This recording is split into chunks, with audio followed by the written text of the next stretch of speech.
Hey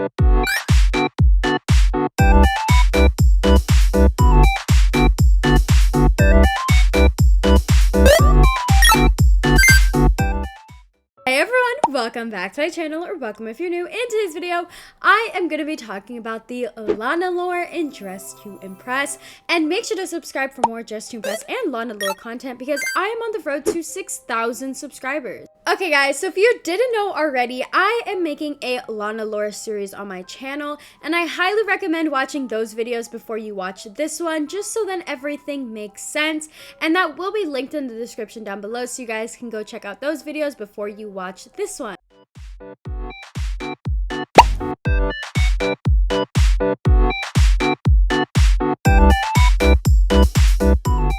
So in the last video, there was some minor things that happened regarding the Lana lore, regarding the basement. There was some things that were added to the basement. However, if you guys haven't noticed, all of the doors are officially opened except the door down there. So that means that this door is going to open very soon.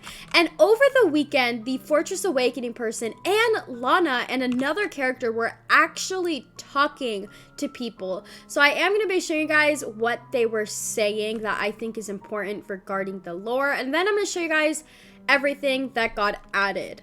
Okay, so here is the cellar room. I just walked in here to double check this was the right room, and literally it looks so cool, but this over here catches my eye right away. As you can tell, there's like words that say plague on the wall and stuff like that, or the floor. But look, there is just like Lana's running. Why is she bald? What is happening? Wait, I wonder if we can, like, hear anything. Maybe there's, like, audio? Because usually they're, like, crying or screaming, but...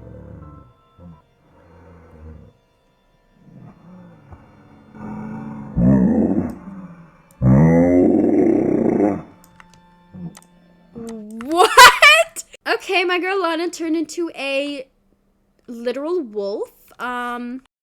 Okay, so here is the cellar room. It is clearly huge, and there is so much going on in the room. Now, I do know there is a couple of letters scattered around the room.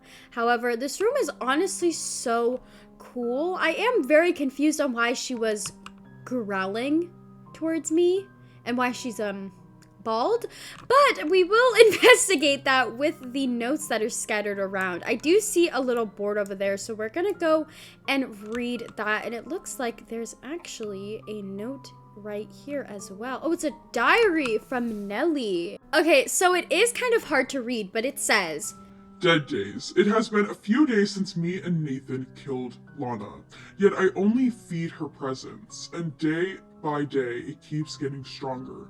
What did I do? Did I make a mistake? I feel like I am being watched at every moment. I don't feel safe."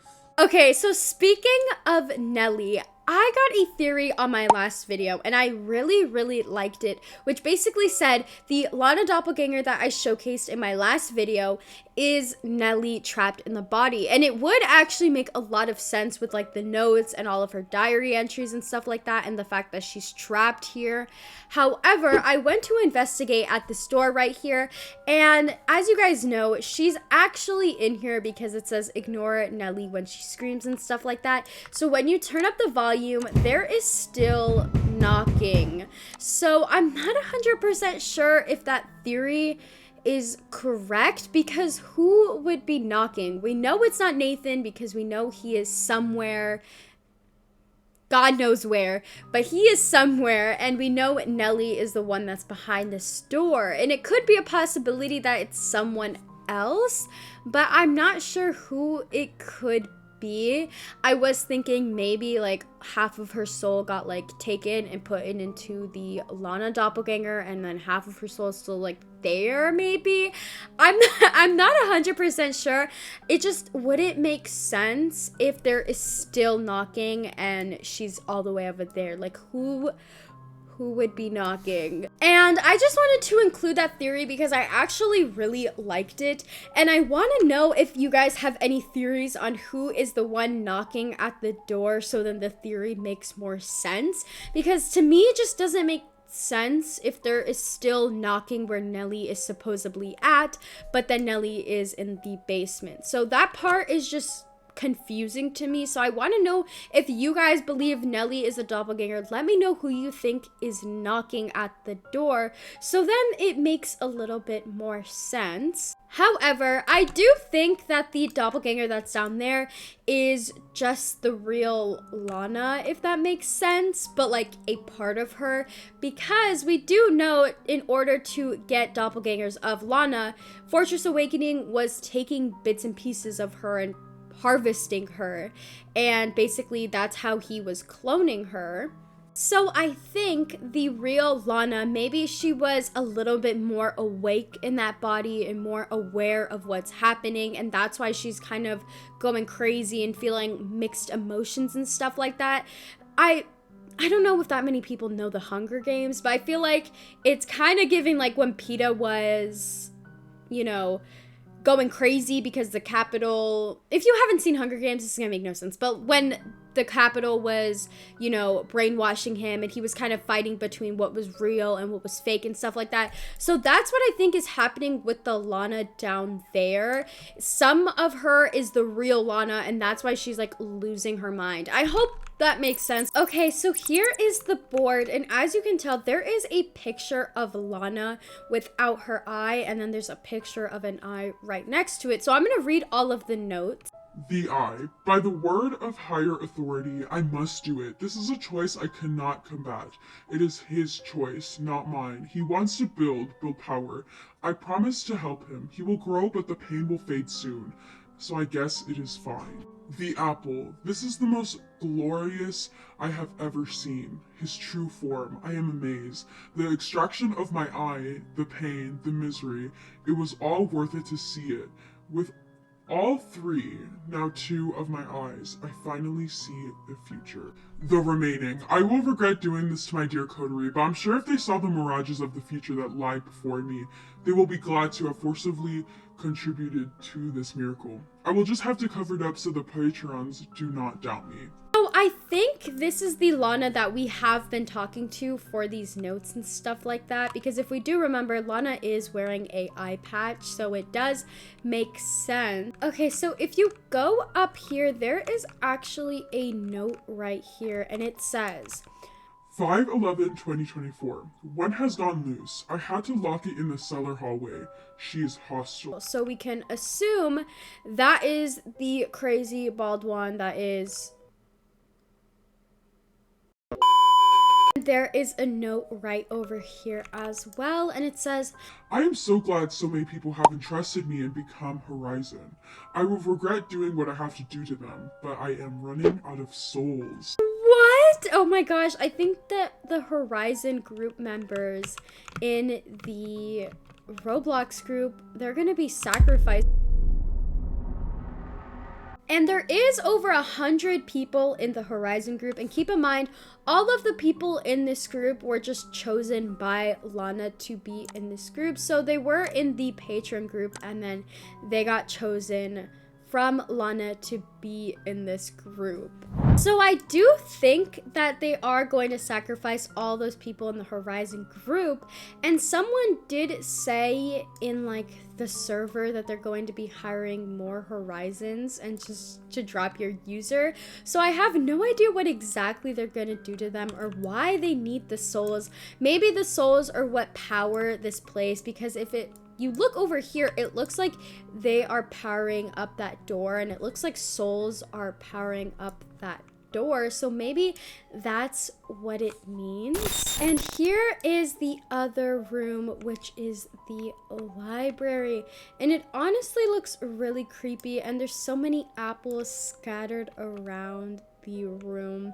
It is honestly super creepy, and I do know that there is a couple of notes scattered around this room as well, and there is a secret door as well. So I'm going to show you guys how you can access that room. Okay, so you go to this staircase right here, and then you jump up, and then there is a book that is really red, and then you click on it, and then the bookshelf right here turns transparent, and then you get a badge. And this looks to be Fortress Awakening's like hidden room or something like that, and there is a bunch of notes here as well. And the first thing that catches my eye is the fact that all of these missing posters now say dead on them. They all used to say missing, except Gigi said question mark, question mark. And if you guys didn't know, these are all of the developers, and this is the owner of Dress to Impress. So now I guess they are all dead. Okay, so it says My thoughts. It is so easy to manipulate those that are blind to others' tactics. While I feel bad, I just remember Lana, the real one, is just the vessel that empowers me. I feel power, I feel authority, and I feel stronger every second. When I am at my peak, I will unravel something, opening my wings and destroy. We'll see. I consume the parts Lana gives me. She thinks it's for a good cause. Haha, no Lana, you're just another pawn in my game. I hope she continues to feed into my facade. Okay, so there is a lot to unpack here. There is a lot of notes, and the first one, he does bring up the real Lana and how she's just a vessel that empowers Fortress Awakening. Okay, so here is my current theory, and it might not make a lot of sense, but I'm gonna try to explain it the best I can. So if we use my original theory that the real Lana is dead and he's just harvesting her to create clones and doppelgangers, and that's how we have the one in the basement, which would explain my theory on how that one is just more aware and it's a part of the real Lana that's actually aware, but she's kind of fighting an eternal battle between her and the body that she's in. So now if we think about the Lana that he is the most interested in, which is the one that we've seen him interact with, we know that she is pretty powerful, and that's probably because when he was harvesting the real Lana, she probably got the most of Lana's power. Not really her like mentality and the way she thinks, but the power that the real Lana had is probably in the Lana that we're seeing, and that's why he is consuming the parts of Lana, because he talks about the real Lana in the first note, and then he immediately talks about the Lana that we know. And he does refer to the real Lana as a vessel, which I do find really weird. So what if the, body that he's currently in is Lana's like true form? Maybe, because he does talk about like unraveling his wings and getting stronger and stuff like that, and he does refer to Lana as a vessel, so like the current body that he's in is the real Lana's body, if that makes sense, and that's like her true form. So yeah, that is my theory on all of those notes. It just wouldn't really make too much sense on how she is still cloning people if he's using her body as a vessel. But there could be possibilities like he is done cloning people, because he does have so many doppelgangers, and at this point I don't know if he really needs any more. And he could also be using the Horizon souls as well to kind of fuel the bodies, or he's using the Horizon group as the body, and then he's just taking bits and pieces of the real Lana soul and putting it into the doppelgangers, if that makes sense. That painting up there is honestly so creepy, but I think that is pretty much it regarding the library, and that is really, really creepy. I just need to get out of here. And here is the final room, which is the theater. And if you guys look carefully, this is the same playground set that is in the questionnaire game, which I do find really weird that it's on a stage. And like I've mentioned before, I did say that we were gonna explore more of Alana's childhood throughout chapter 2, so maybe this is like a symbol representing that we're actually going to learn about it, because there is a playset on the stage. And then right here it says, my true form will be vicious. I just need more parts to fulfill me. which is really weird, and I think we can all agree that is the Fortress Awakening person talking. And then here is this note, and it says, I appear in her dreams, looking to scare her onto our side. Everything works out in the end. Which I'm pretty sure is referring to that large painting in the library room that is absolutely so creepy. And there is another secret room. If you go through here, there is a door and it leads you into this laboratory type of room. Okay, so first of all, there is a note right here and it says, I need to create the perfect doppelganger. Lana will help me. Then all is done, I will get rid of her. Devs. I had no use for them, and their time had to come to an end. It was tiring keeping them around, just vessels. However, their eyes will come into great advantage for me soon. I'm sure this will make Lana trust me more. I have killed everyone that have wronged her in the past. and in these two notes, I'm assuming he is referring to the Lana that we know. And then if you take a look in here, all of these are the developers and they are dead. And it looks like their souls are powering up this door right here. But then if you look over there, it says question mark, question mark, question mark for this developer in particular. So maybe that one is not dead yet. However, these three are dead and their eyes seem to be taken out of their body, which is so scary. And then there is a note right here and it says, a morbid sight as it might be, remember it is all for the best. Which is the Fortress Awakening person, which is so creepy. Oh my gosh. And I do have a theory, which is that this entire building is actually powered by souls, and that's the only way that it's so alive is because souls power the building, and it looks like it's powering up something that's in that door, which is super creepy. Okay, so there is actually some changes regarding the Roblox group. So if you look at this group, they are now called the Herd. And if we go back to this group right here and then go to the traders and we go to Nelly, her bio did actually change and it says, I don't want to be here anymore. I should have just never done what I did.